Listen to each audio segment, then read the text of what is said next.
El orar en la carne es fracasar. El orar en el Espíritu es tener éxito. Ahora, cuando hablo de la carne, usted sabe que no me refiero a nuestra piel, huesos, músculos, venas, nervios, glóbulos, células y las 1001 cosas que hacen o conforman nuestro cuerpo físico, que es la casa humana en la cual vivimos. En términos bíblicos, carne también quiere decir nuestra vieja naturaleza. ¿Alguna vez se ha preguntado por qué la iglesia primitiva fue capaz de hacer lo que hizo?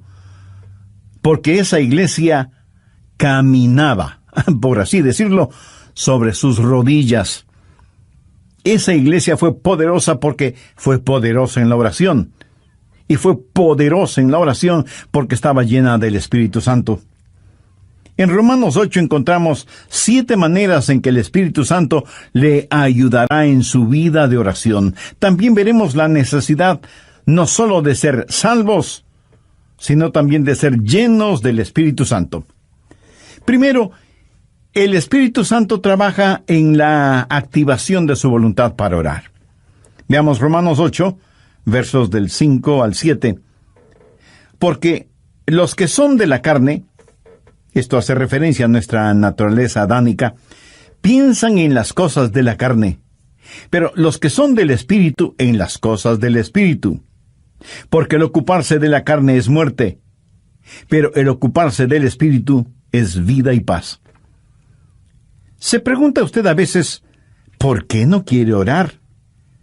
Mire lo que dicen los versículos 7 y 8.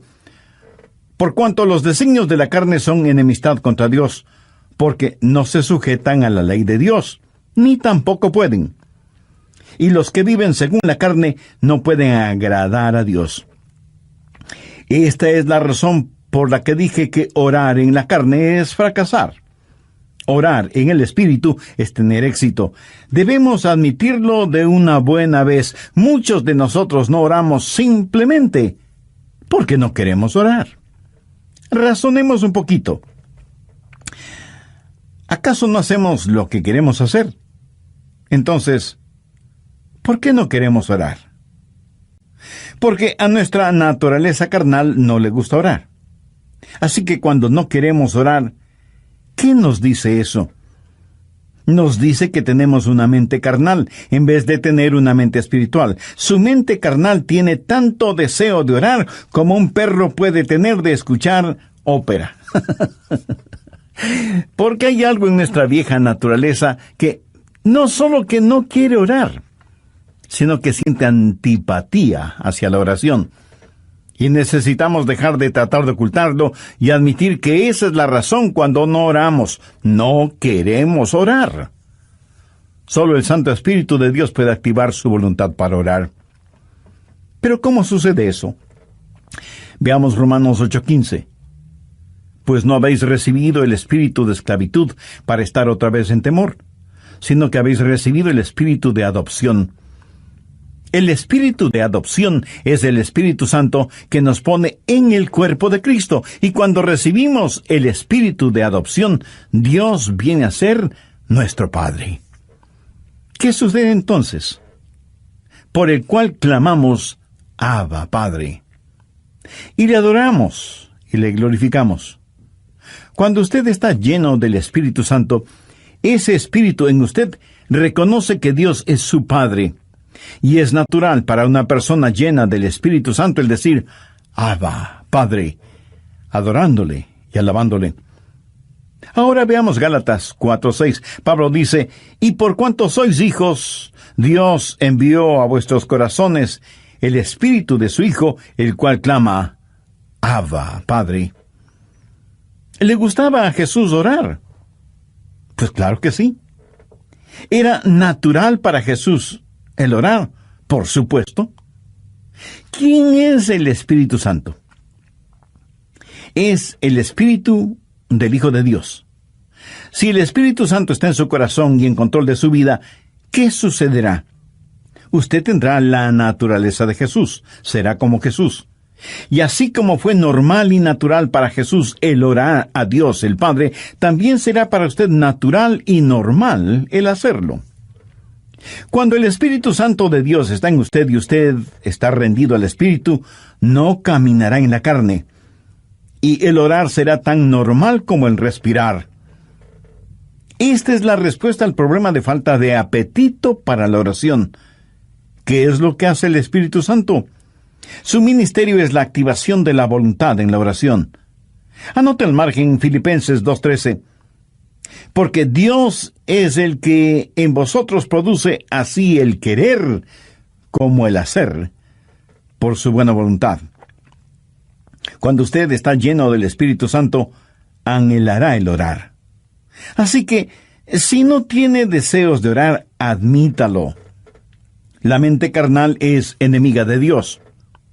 Por eso, el primer ministerio del Espíritu Santo es la activación de nuestra voluntad para orar en el Espíritu. Porque Dios es el que en vosotros produce así el querer como el hacer por su buena voluntad. Segundo, el Espíritu Santo trabaja animando nuestros cuerpos. Cuando usted ora, se siente cansado, adormecido, con pereza, no puede concentrarse, y su mente divaga. Y aunque usted no lo admita, sabe que esto es verdad, pero ¿por qué? Porque no solo tenemos problemas con nuestra voluntad, sino también con nuestros cuerpos. Por eso el Espíritu Santo no solo activará nuestra voluntad, sino que también animará nuestro cuerpo. Ahora no estoy diciendo que cada vez que usted se siente cansado es un pecado, o que está fuera de la voluntad de Dios. No.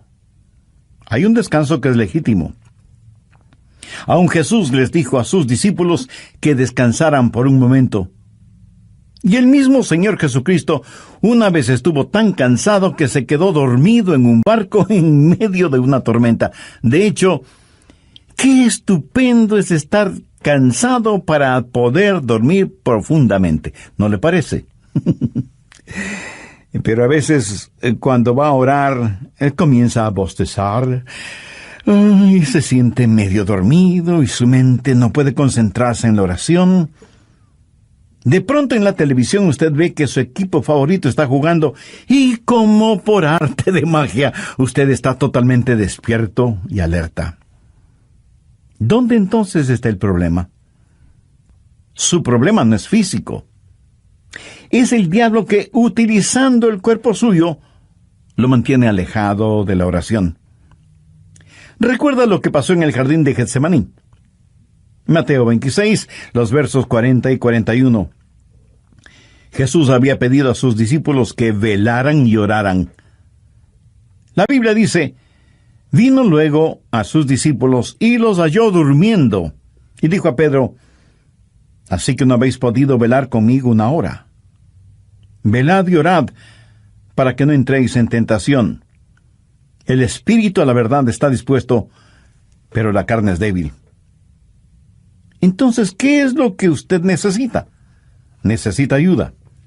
Es el Santo Espíritu de Dios que está dispuesto a ayudarle a orar en esos momentos, y lo hará refrescando, poniendo vigor en su cuerpo. Romanos 8, versos 10 y 11.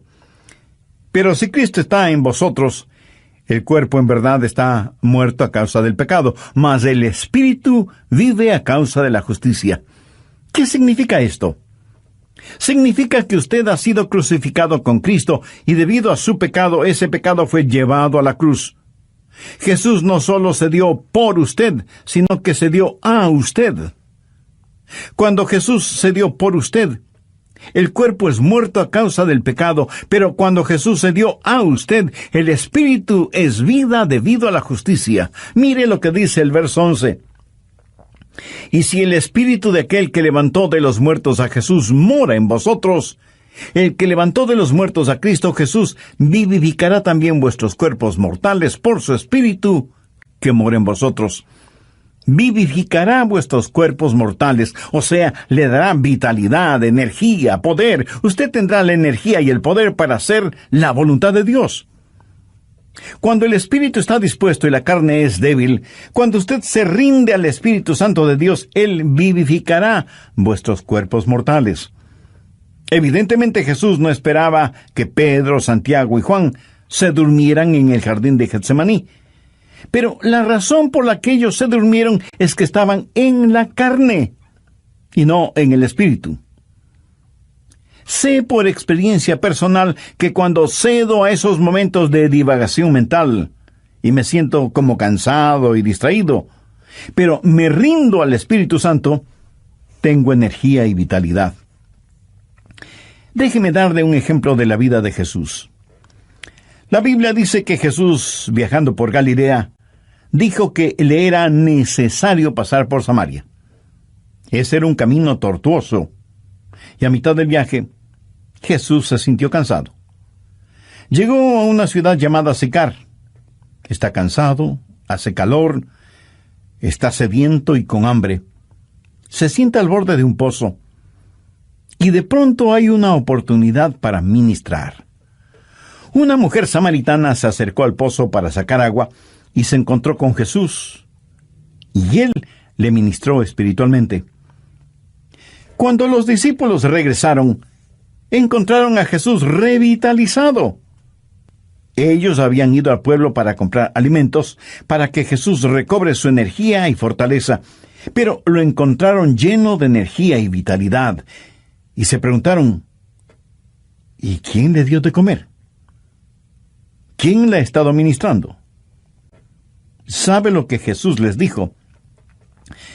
Yo tengo una comida de la cual ustedes nada saben. ¿Qué había sucedido? El Santo Espíritu de Dios había revitalizado el cuerpo del Señor Jesucristo, y el Santo Espíritu de Dios pondrá energía en su cuerpo y lo refrescará y le ayudará. ¿Cómo? Bien, Romanos 8:26. Y de igual manera el Espíritu nos ayuda en nuestra debilidad. Amigo, usted tiene que aceptar y confesar su debilidad. No la niegue, porque eso es algo que no se puede negar. Bueno, sí se puede negar, pero no se debe negar. Usted me dice, pastor, mi debilidad es un inconveniente. No, no lo es. Es más bien una oportunidad. ¿Qué es lo que Dios le dijo al apóstol Pablo en 2 Corintios 12:9? Bástate mi gracia, porque mi poder se perfecciona. ¿En dónde? En la debilidad. ¿Lo ve? Nuestro problema muchas veces no es que somos débiles, sino que no somos lo suficientemente débiles todavía. Nunca hemos dicho en forma final, Señor, no lo puedo hacer. No tengo lo que se necesita para hacerlo. Y seguimos luchando. Pero cuando llegamos al final de nuestras fuerzas y nos apropiamos de su fortaleza, entonces usted entenderá cómo Él no solo activará su voluntad, sino que también animará su cuerpo. Verá, el plan de Dios es librarnos de nuestra autosuficiencia a fin de que nos entreguemos a su suficiencia. Por eso Él nos hace perpetuamente débiles para que podamos ser perpetuamente fuertes. La palabra ayuda en este verso 26 es una palabra muy interesante en el idioma griego. Puede significar el sostener algo. Por ejemplo, es usado cuando Marta le dijo a Jesús, refiriéndose a su hermana María, Jesús, ¿podrías decirle que venga a la cocina y me ayude? María esperaba que su hermana fuera a la cocina y le ayudara con las ollas y los sartenes y cucharas y cuchillos. Pero esta palabra también significa en vez de. Y esa es la forma en que el Espíritu Santo nos ayuda, junto con y en lugar de. Ahora, esto no es contradicción, aunque parecería serlo. Cuando usted está orando en el Espíritu, ¿quién está orando? ¿Usted? ¿O el Espíritu Santo de Dios en usted? La respuesta es sí. El Santo Espíritu de Dios está orando en lugar suyo, en vez de usted, pero está orando juntamente con usted. Usted no puede hacerlo sin Él. Él no lo hará sin usted. Qué compañerismo y qué privilegio el orar con el Espíritu Santo. El Espíritu Santo de Dios quiere pensar a través de nuestras mentes, quiere hablar por medio de nuestros labios, quiere ver utilizados nuestros ojos, quiere gemir a través de nuestro espíritu. Es el Espíritu Santo en el espíritu humano, junto con y en lugar de. ¿Tiene el Santo Espíritu de Dios en usted? Para tenerlo es necesario que usted haya recibido a Jesucristo en su corazón como su Salvador y Señor, porque Jesús prometió que daría, enviaría y sellaría con su Santo Espíritu a quienes, arrepintiéndose de sus pecados y aceptando el sacrificio de Jesucristo en la cruz del Calvario, lo reconocen como Salvador y Señor de sus vidas, y les dan la bienvenida para que Él habite y controle sus vidas. Usted puede hacer esa decisión este mismo momento, orando la siguiente sencilla oración. En Dios eterno, sé que hace mucho tiempo no he conversado contigo y que mi vida de oración es deplorable. Perdóname y ayúdame por medio de tu Santo Espíritu, para que yo pueda aprender a orar en el Espíritu. Señor Jesús, perdona mis pecados, límpiame, sáname, sálvame. Agradezco tu sacrificio en la cruz, derramando tu preciosa sangre para pagar por mis pecados y darme vida eterna. Y porque tú moriste por mí, yo quiero vivir para siempre por ti. Ayúdame a vivir conforme a los designios de tu voluntad. En tu nombre lo pido. Amén. Si en forma seria, sincera y con profunda fe usted hizo esa decisión por Cristo, recibiéndole como su Salvador y Señor y dándole la bienvenida en su corazón y en su vida, todo su ser se llenará de genuino gozo espiritual. Tenga la bondad de escribirnos y compartir con nosotros su decisión. Anhelamos ser parte de su alegría espiritual. Y cuando nos escriba, también nos estará dando la oportunidad y privilegio de orar por usted. Que Dios le bendiga en todo y sea bienvenido a la familia de Dios.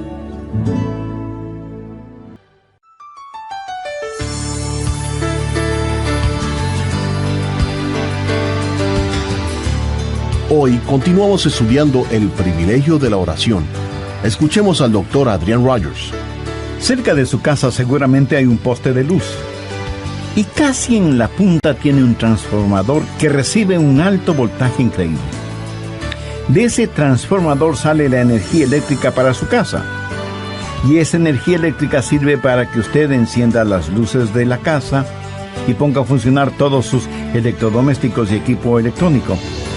Esa corriente eléctrica también le sirve para que usted pueda poner un par de rebanadas de pan en la tostadora, que quedarán doradas y calientitas. Ahora, si el alto voltaje no pasara primero por el transformador y estuviera conectado directamente a su tostadora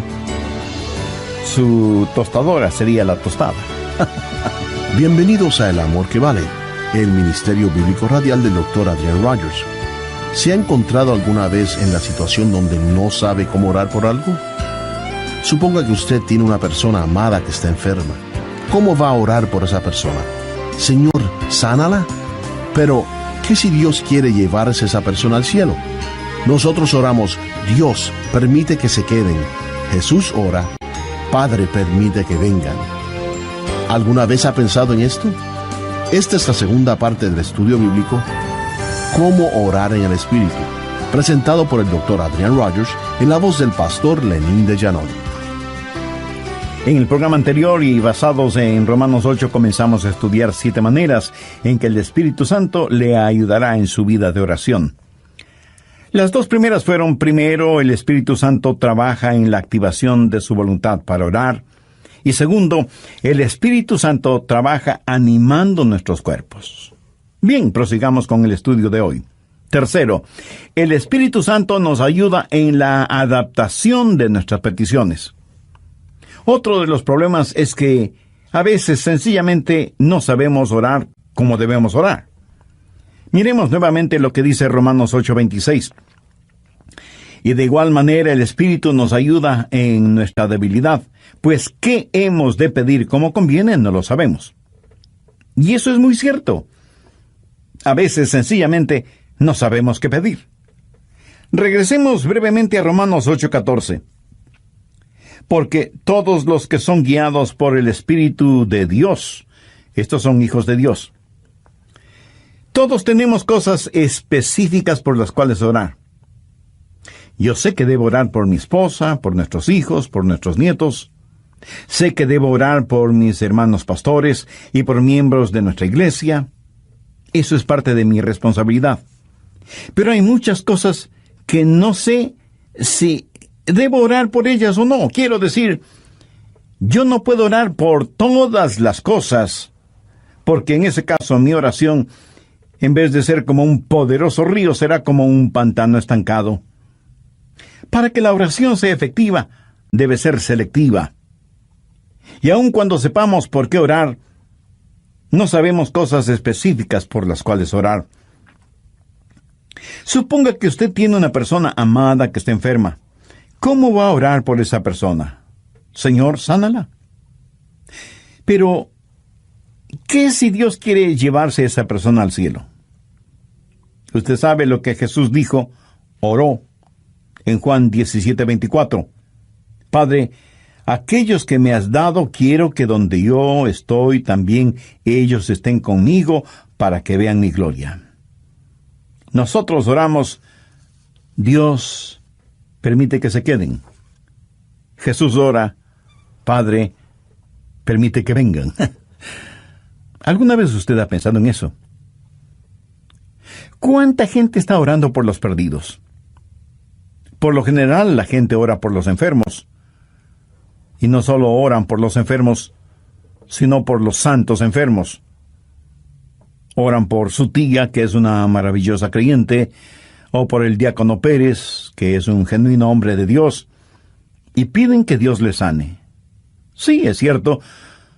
A veces Dios dirige nuestras oraciones en ese sentido. Pero ¿ha notado que a veces tenemos más interés en mantener a los santos fuera del cielo que a los perdidos fuera del infierno? Cuando oramos, no estamos agonizando para que los perdidos se salven. Cuando el apóstol Pablo, siendo todavía Saulo de Tarso, estaba sembrando el pánico entre los primeros cristianos y fue el perseguidor de la iglesia, prácticamente enviaba a los cristianos a la muerte. Él aún sostuvo las ropas de Esteban, el primer mártir cristiano, mientras este gran hombre de Dios era apedreado hasta la muerte.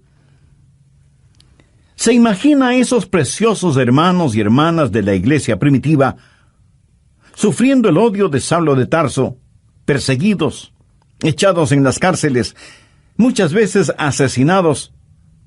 ¿Se imagina a esos creyentes orando, Señor, Saulo es un archienemigo de tu iglesia, ten la bondad de eliminarlo? Pero Dios no eliminó a Saulo, más bien lo salvó y lo convirtió en el gran apóstol Pablo.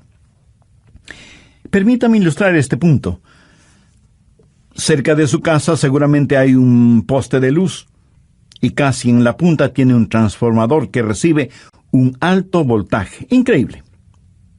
De ese transformador sale la energía eléctrica para su casa, y esa energía eléctrica sirve para que usted encienda las luces de casa y ponga a funcionar todos sus electrodomésticos y equipo electrónico. Esa corriente eléctrica también le sirve para que usted pueda poner un par de rebanadas de pan en la tostadora, que quedarán doradas y calientitas. Ahora, escúcheme. Si el alto voltaje no pasara primero por el transformador y estuviera conectado directamente a la tostadora, su tostadora sería la tostada.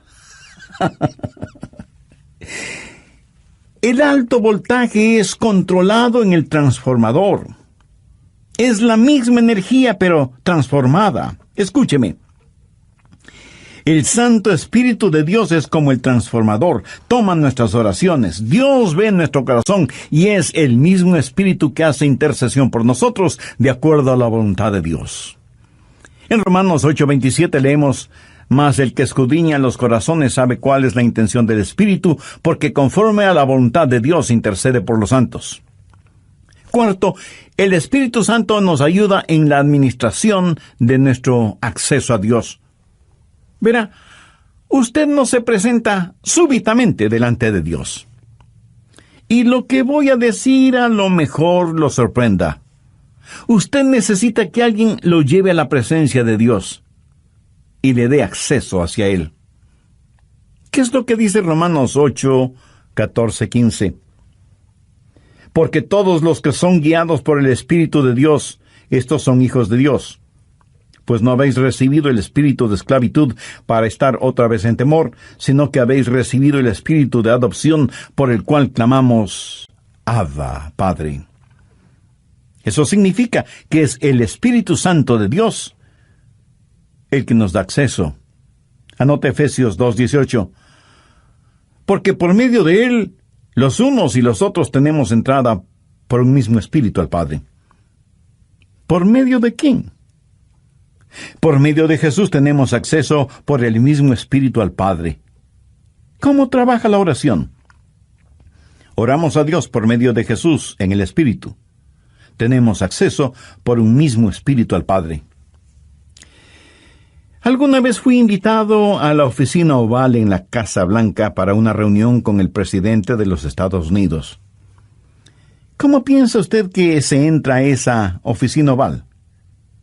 ¿Cree que simplemente sale del taxi, entra en la oficina oval y dice: «Hola, presidente»? No. Usted no puede hacer eso.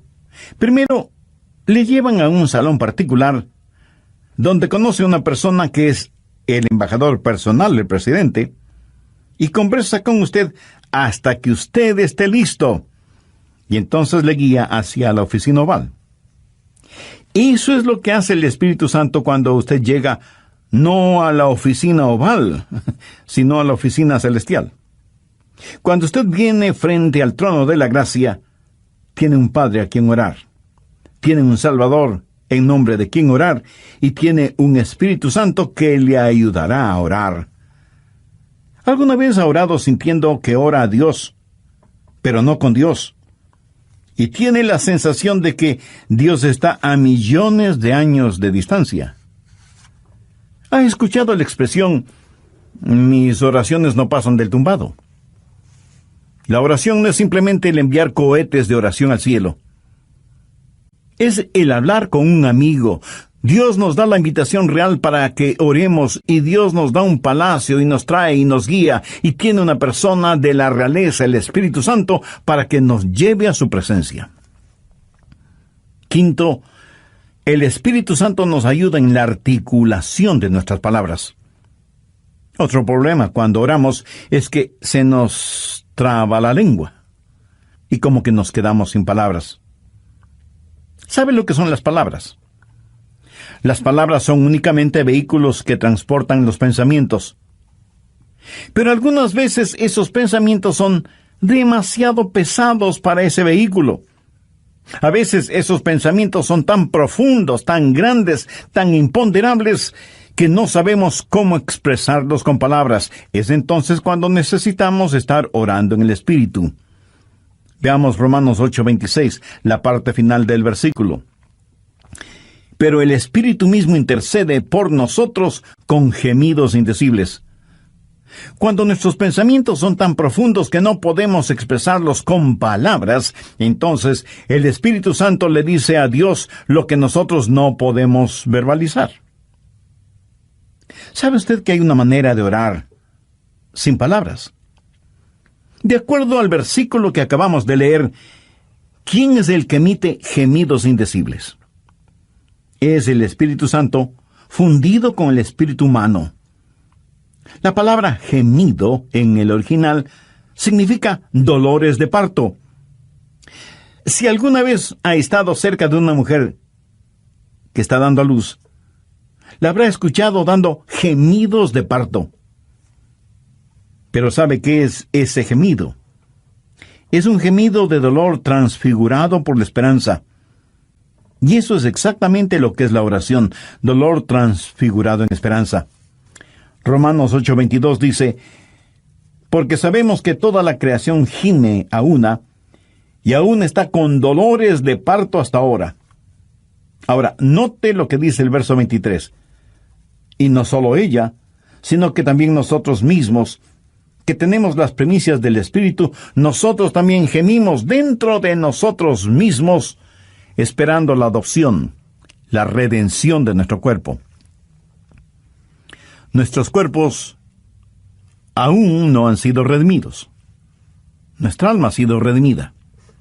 Nuestro espíritu ha sido redimido. Pero nuestro cuerpo todavía no ha sido redimido.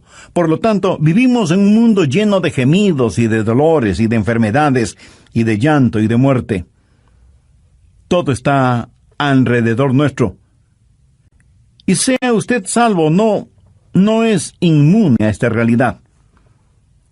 No piense que, porque usted es salvo, no habrá dolor ni sufrimiento. En los versos 22 y 23, Pablo dice: porque sabemos que toda la creación gime, y aún está con dolores de parto hasta ahora. Y no solo ella, sino que también nosotros mismos, que tenemos las primicias del Espíritu. Cuando usted ora, el Santo Espíritu de Dios entra en esa agonía.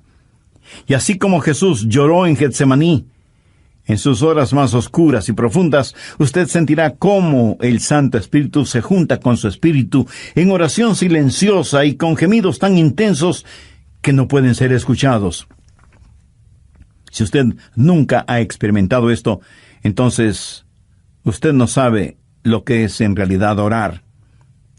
Pero llegará el momento en que lo sepa, cuando no tenga ni la menor idea de qué hacer o de qué decir. Entonces será cuando el Santo Espíritu de Dios se fundirá con su espíritu y le ayudará, no solo en la administración del acceso a Dios, sino también en la enunciación de sus deseos. Y Dios sabe lo que significa eso, aun cuando usted no diga una sola palabra. ¿No es eso maravilloso? Sexto, la declaración de nuestra confianza viene del Espíritu Santo.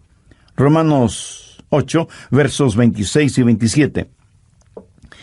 Y de igual manera el Espíritu Santo nos ayuda en nuestra debilidad, pues ¿qué hemos de pedir como conviene? No lo sabemos. Pero el Espíritu mismo intercede por nosotros con gemidos indecibles. Mas el que escudriña los corazones sabe cuál es la intención del Espíritu, porque conforme a la voluntad de Dios intercede por los santos. Y en el versículo 28 está la respuesta a la tácita pregunta: ¿cuál es la voluntad de Dios? Y sabemos que a los que aman a Dios, todas las cosas les ayudan a bien, esto es, a los que conforme a su propósito son llamados. Y surge de inmediato la pregunta: ¿cuál es el propósito de Dios? Y el versículo 29 tiene la respuesta: para que seamos hechos conforme a la semejanza de su Hijo. Pero a veces usted ora y gime y llora y suplica y nada sucede. Y usted dice: le oré a Dios y no escuchó mi oración. Amigo, sí la escuchó. Recuerde que todas las cosas obran para bien. Literalmente significa que Dios está haciendo todas las cosas para el bienestar suyo. Pero escúcheme con atención. El plan de Dios para usted no es primordialmente el hacerle saludable, millonario y feliz. El plan de Dios para usted es santificarle y hacerle a la semejanza de su Hijo Jesucristo. Dios sí escucha nuestras oraciones. Y usted puede pedir cierta cosa, pero Dios le da otra diferente, que le ayudará a usted a ser más y más a la semejanza del Señor Jesucristo. Amigo, de eso se trata todo. La oración no convierte a Dios en una especie de mensajero celestial que está esperando recibir sus órdenes para complacer sus deseos y caprichos. De ninguna manera. La oración es el plan de Dios para hacerle a usted a la semejanza de su Hijo. Una vez tuve una tremenda carga de oración, la más pesada que he tenido. Llegué al punto no solo de pedirle a Dios, sino de gritarle a Dios. No por falta de respeto, sino más bien motivado por la desesperación, no en forma desafiante, sino angustiada. Le dije: Señor, ¿dónde estás que no me escuchas? ¿Sabe lo que Dios hizo? Claramente escuché su voz en mi mente cuando me dijo: Adrián, he escuchado tu oración. Me ocuparé del asunto. No me dijo cómo. Solamente me dijo que no me preocupara, que Él se encargaría de todo. Ese es el significado de Romanos 8:28, y sabemos que a los que aman a Dios todas las cosas les ayudan a bien, esto es, a los que conforme a su propósito son llamados. Esa es una declaración de nuestra confianza. Séptimo, cuando oramos en el Espíritu, hay una amplificación de nuestra victoria. Permítame que le diga un secreto. Al diablo no le gusta que usted ore. Miremos lo que dice Romanos 8, 31 y 32. ¿Qué pues diremos a esto? Si Dios es por nosotros, ¿quién contra nosotros? El que no escatimó ni a su propio Hijo, sino que lo entregó por todos nosotros, ¿cómo no nos dará también con Él todas las cosas? El diablo hará no solamente lo posible, sino hasta lo imposible para impedir que usted ore. Cuando ora, tenga la seguridad que sentirá el ataque de Satanás. Toda la artillería del infierno está en su contra cuando ora. ¿Por qué? Creo que el diablo les dice a sus demonios: muchachos, vamos a evitar como sea que... Y aquí él dirá su nombre: Juan, Rosa, Pedro, María, o como usted se llame. Se concentra en la oración. Si él o ella no pueden orar, les venceremos siempre. Pero si logran orar, ellos nos vencerán siempre. Amigos, Satanás está en su contra, es su enemigo, pero si Dios es por nosotros, ¿quién contra nosotros? Por eso usted no puede orar en la carne, porque si lo hace así será presa fácil de Satanás. Pero cuando ora en el Espíritu, si Dios está con usted, ¿quién puede estar en su contra? Escúcheme. Si usted todavía no es un creyente en el Señor Jesucristo, este momento puede ser el más extraordinario de su vida si lo acepta como Salvador y Señor. Este momento puede ser el primer instante de su nueva vida. Hoy puede abrir su corazón al Señor, tener el perdón de sus pecados y tener al Santo Espíritu de Dios morando en usted y ayudándole a orar y a ser la clase de persona que Dios quiere que usted sea, y dándole la absoluta seguridad de que cuando muera, irá a estar con Jesús en el cielo. Cuando el carcelero que cuidaba a Pablo y a Silas les preguntó: señores, ¿qué debo hacer para ser salvo? Ellos dijeron: cree en el Señor Jesucristo, y serás salvo tú y tu casa. Esa palabra creer no significa un creer intelectual o académico, significa confiar. Si usted confía en el Señor Jesucristo, será salvo. Así que este mismo momento usted puede, donde quiera que esté, abrir su corazón y recibir a Cristo como su Salvador y su Señor. Pídale perdón por sus pecados. Agradézcale que Él dio su propia vida muriendo en la cruz del Calvario para darle vida eterna,